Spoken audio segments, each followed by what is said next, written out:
Imagine you are an emergency room doctor on the night shift.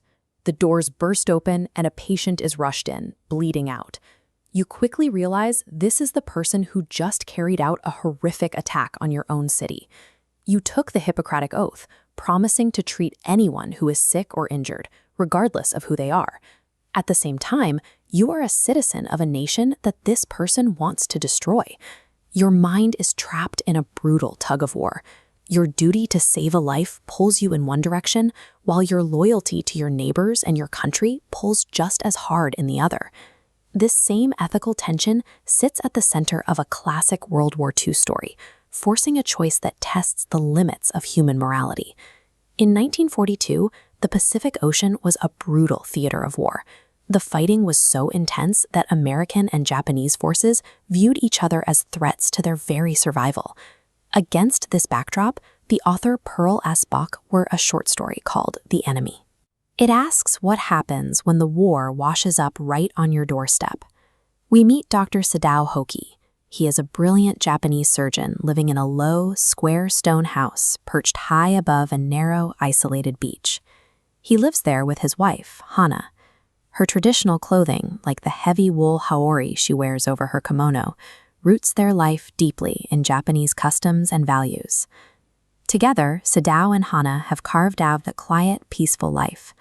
But that tranquility is about to collide with the global conflict raging just offshore. One evening, out of the heavy sea fog, a figure staggers onto their private beach and collapses.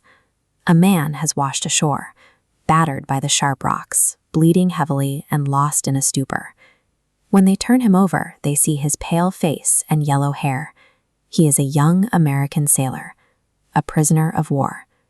Sadao freezes. His logical, patriotic mind tells him to leave this enemy to the elements. But his expert hands move on their own, instinctively packing the wound with sea moss to stanch the bleeding. At this moment, Sadao is caught in the friction between the labels society gave him and the human being lying right in front of him. Sadao and Hana hesitate, staring at the motionless man. Finally, realizing he will die in the cold, they lift his skeletal frame and carry him up the steps and into the shelter of their home. Carrying him across that threshold changes everything. The sailor is now a personal responsibility they must answer for. Inside, the clash of worlds becomes immediate. Sadao prepares for surgery, laying out his tools right next to the tokonoma, the traditional alcove meant for displaying art and beauty. The household staff is terrified. For the gardener and the children's nurse, the world is black and white.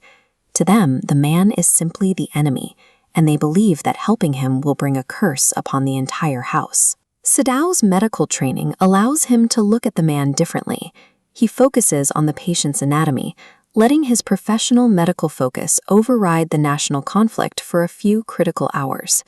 As the operation begins, Sadao blocks out the war. The physical reality of the bullet lodged near the man's kidney demands every ounce of his concentration and skill. In the heat of the surgery, Sadao forgets himself.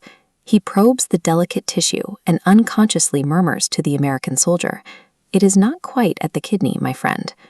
Under the surgeon's knife, the labels of race and propaganda disappear. All that remains is the shared reality of the human body. Saving the soldier is one thing, but hiding him is treason. Eventually, Sadao takes a massive risk and confesses the whole situation to a high-ranking Japanese general. The general could have him executed instantly. Instead, he brushes it off. Because he is in poor health, he knows Sadao is the only surgeon skilled enough to save his own life if he ever needs an emergency operation. The general even admits this is a failure to do his duty.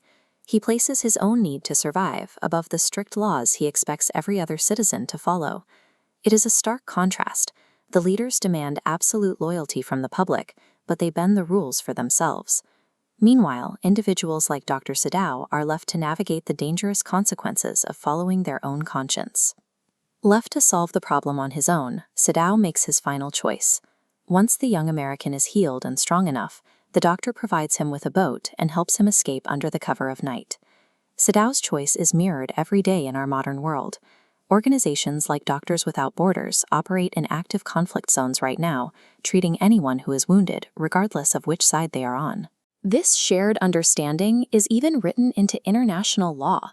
The Geneva Conventions require that all wounded soldiers, even enemies, must be treated humanely and given medical care. Wars and politicians will always draw lines that divide us, but our capacity to help another suffering human being is a constant. If the enemy washed up on your doorstep tonight, what would you do?